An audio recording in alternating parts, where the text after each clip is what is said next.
Seventh class. Good morning, student. A closer look: administration and consolidation under the Khalji and Tughlaq. यानी खलजी और तुगलक वंश के अंतर्गत प्रशासन का संलग्नीकरण के उनके खलजी और तुगलक डायनेस्टी के अंतर्गत की जो प्रशासन व्यवस्था, the consolidation of a kingdom as vast as the Delhi Sultanate needed reliable governors and administrators। राज्य के मजबूती के लिए दिल्ली सल्तनत जैसे विशाल राज्य के मजबूतीकरण के लिए आवश्यकता थी विश्वसनीय गवर्नर की और प्रशासकों की।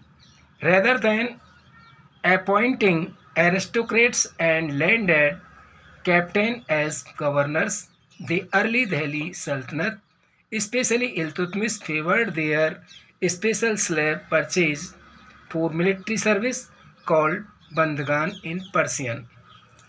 Rather than appointing aristocrats, जो सरदार नियुक्त किए गए थे, landed captain और जो कप्तान as a governor, the early Delhi सल्तनत पूर्व में जो दिल्ली सल्तनत में स्पेशली इल्तुतमिश के जो फेवर्ड देयर स्पेशल स्लेव, जो विशेष रूप से उन्होंने स्लेवों का पक्ष लिया, स्लेवों को खरीदा फॉर मिलिट्री सर्विस के लिए, कॉल्ड बंदगान इन पर्सियन भाषा में उन्हें बंदगान कहा जाता है।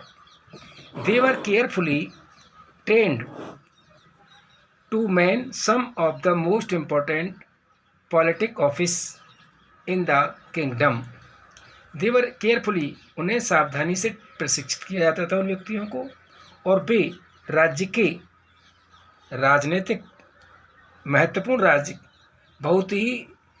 के बहुत ही महत्वपूर्ण राजनीतिक अधिकारी थे। Since they were totally dependent upon their master, वे पूरी तरह से अपने मालिक पर निर्भर करते थे। The sultan could trust and really upon them, सुल्तान को उन पर पूरा विश्वास और भरोसा था। The Khalji and Tughluq continue to use bandagan and also raised people of humble birth who were often their clients to high political position. Khalji और तुगलक ने इस बंदगान के उपयोग को जारी रखा, and also राइज्ड people of humble worth, और लोगों के प्रति उनमें विनम्रता को बढ़ी।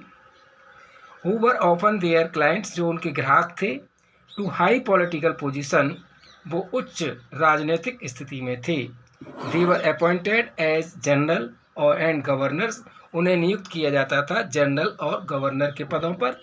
However this also introduce in element of political instability, यद्यपि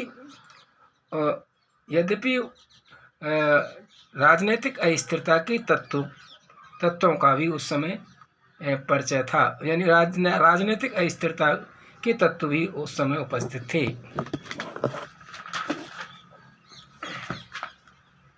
slaves and clients were loyal to their master and patron. Slave दास और जो ग्राहक थे, क्लाइंट थे, वो निष्ठावान थे अपने मालिक और संरक्षक के प्रति। But not to their heirs, लेकिन वे बारिश नहीं थे, उनकी बारिश नहीं थे। New sultan had their own servants, नया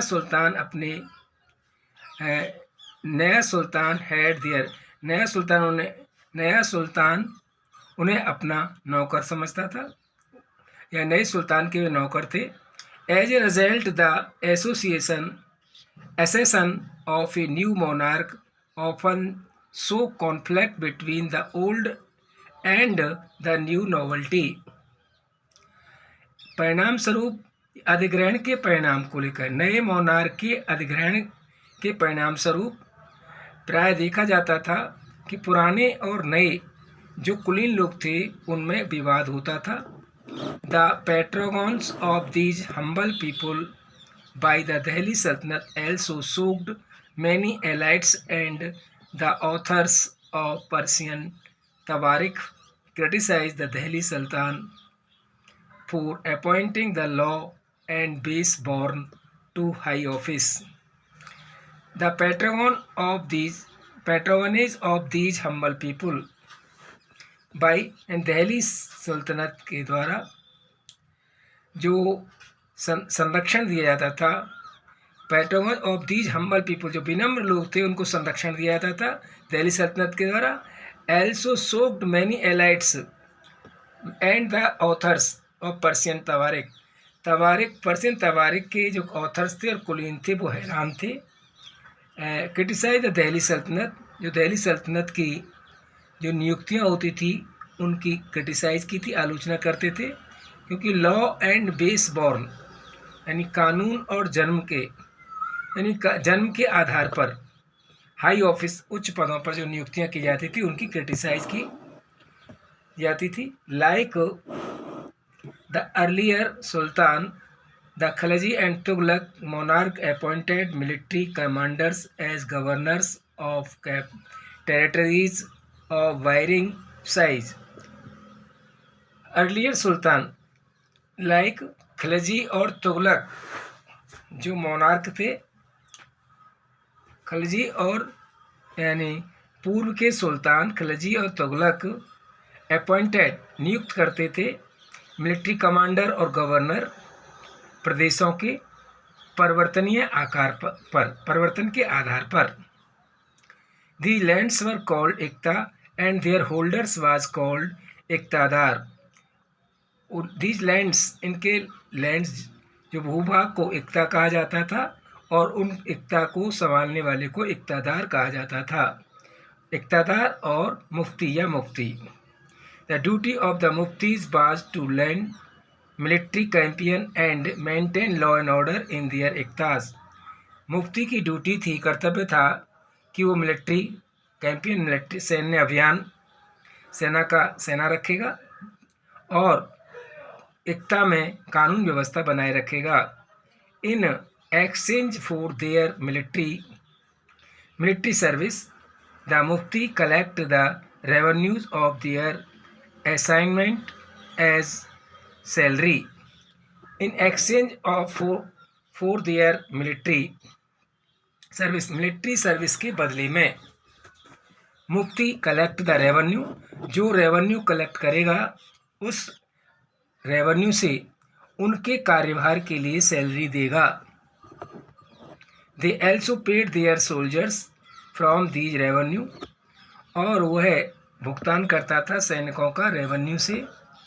control over mufti was most effective if their office was not inheritable and if they were assigned iqtas for a short period of time before being shifted.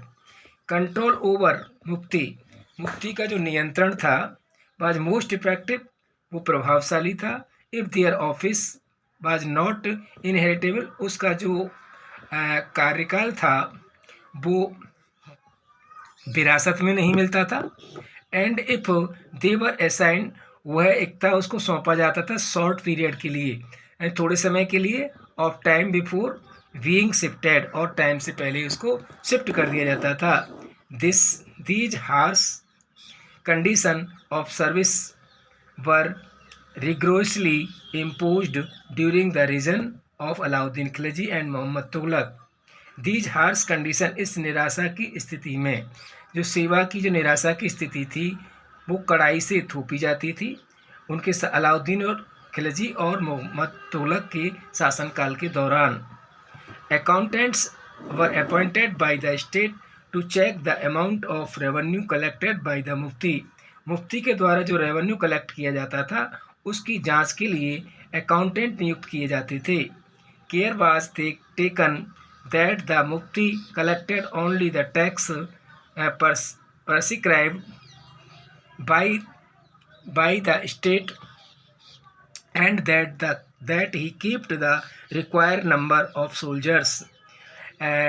मुफ्ती देखभाल करने के लिए और collect only the tax, और tax को collect करने के लिए। प्रिस्क्राइब टैक्स नियत टैक्स एकत्रित करता था बाय द स्टेट राज्य से, and that he keeped the required number of soldiers और वह रिक्वायर आवश्यकता के अनुसार सैनिक रखता था। एज द दिल्ली सल्तनत brought the in hinterland of the cities under their control, Delhi सल्तनत सिटी शहर के आंतरिक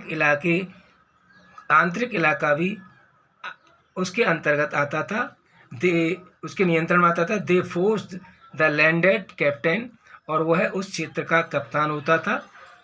the samanta aristocrats and rich landlords to accept their authority, सामंत और एरिस्टोक्रेट्स और रिच जमींदार धनी जमींदार उस ऑथोरिटी को स्वीकार करता था। Under Alauddin Khilji the state brought the assignment and collection of land revenue under its own control. Alauddin Khilji ने स्टेट ब्रॉट द असाइनमेंट, वो है मूल्यांकन करता था जो लैंड रेवेन्यू को कलेक्ट होता था अंडर इट्स ऑन कंट्रोल, उसके नियंत्रण में जो भी रेवेन्यू कलेक्ट होता था उसकी वो मूल्यांकन कराता था। The right of the local captain to levy tax were cancelled and they were also forced to pay tax. और the right of the local captain, जो स्थानीय कप्तान होता था उसको अधिकार होता था लेवी टैक्स की उगाही को कैंसिल करने का, and they were also forced to pay tax, और वह दबाव भी बना सकता था पे टैक्स अदा करने के लिए। The sultan's administrators measure the land and kept careful accounts, सुल्तान का प्रशासक मेजर करता था, मापता था ज़मीन को और उसका अकाउंट्स रखता था। Some of the old captains and landlords serve the Sultanate as revenue collectors and assessors, और some of the old captain, जो पुराने कप्तान और लैंडलॉर्ड होते थे, वो सुल्तान के यहाँ सेवा देते थे रेवेन्यू को कलेक्ट करने के लिए। There are 3 types of tax, और 3 प्रकार के टैक्स थे। First on cultivation collect kharaj and amounting to about 50% of the peasants produce. On the cultivation, जो खेती का जो टैक्स था वो उसे खिराज कहा जाता था, और उसकी राशि थी 50% ऑफ पीजेंट प्रोड्यूस, जो किसानी का उत्पादित माल किसान का जो उत्पादन होता था उसका 50%। ऑन कैटल पर टैक्स होता था, एंड ऑन हाउस, और घरों पर। It is important to remember that large parts of the subcontinent remained outside the control of Delhi सल्तनत। ये महत्वपूर्ण और it is important to remember, ये महत्वपूर्ण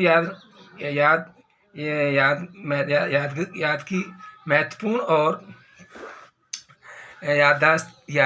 याद रखने चीज़ है कि एक बड़े भाग पर, उपमहाद्वीप के बड़े भाग का जो बचा हुआ दिल्ली सल्तनत के बाहर का जो बचा हुआ क्षेत्र था वो महत्वपूर्ण था। It was difficult to control distant province like Bengal from Delhi, and soon after annexing southern India, the entire region became independent. It was difficult, ये कठिन था, दूरस्थ जैसे लाइक बंगाल, दिल्ली से बंगाल जैसे दूरस्थ प्रांत थे, उनको नियंत्रण में लेना, कंट्रोल में लेना मुश्किल था। एंड सून, और शीघ्र ही, आफ्टर एनेक्सिंग साउथर्न इंडिया को संलग्न कर लिया बाद में, the entire region become independent, और संपूर्ण क्षेत्र स्वतंत्र हो गया। Even in the Gangetic plain there were forested area that Sultanate force could not penetrate, और यहाँ तक कि जो गंगा का मैदानी भाग और जंगल वाला क्षेत्र सल्तनत की फोर्स उसमें नहीं घुस पाई। Local captain establish their rule in these regions, इन क्षेत्रों में स्थानीय कप्तानों ने अपना शासन स्थापित किया। Sometimes ruler like Alauddin Khilji and Mohammad Tughlaq could force their control in these area but only for a short duration. कभी कभी अलाउद्दीन खिलजी और मोहम्मद तुगलक जैसे शासकों ने अपनी शक्ति से इन क्षेत्रों को नियंत्रण में लिया, केवल शॉर्ट अवधि के लिए। The Mongols under Genghis Khan invaded Transoxiana in northeast Iran in 1219 and the Delhi Sultanate faced their onslaught after soon. The Mongol Genghis Khan को ही चंगेज खान कहते हैं।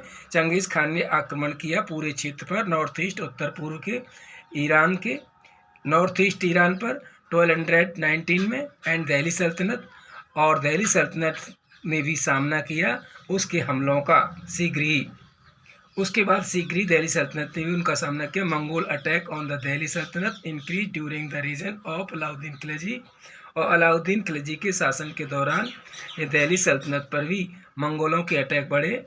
And in the early years of Mohammad Tughlaq rules, और मोहम्मद तुगलक के शासन के दौरान मोहम्मद तुगलक के शासन के पूर्व भी this forced the two rulers to mobilize a large standing army in Delhi, which posed a hug administrative challenge. This forced, इसका सामना फोर्स किया दो शासकों ने, और एक बड़ी मात्रा में दिल्ली में सेना जुटाई गई। पोस्ड ए हग एडमिनिस्ट्रेटिव चैलेंज, ये एक विशाल प्रशासनिक चुनौती के लिए। Let us see how the two सल्तनत डील्ड विद दिस, आइए देखते हैं कैसे इन दो सल्तनतों ने उसे निपटाया। फिनिश नेक्स्ट कल।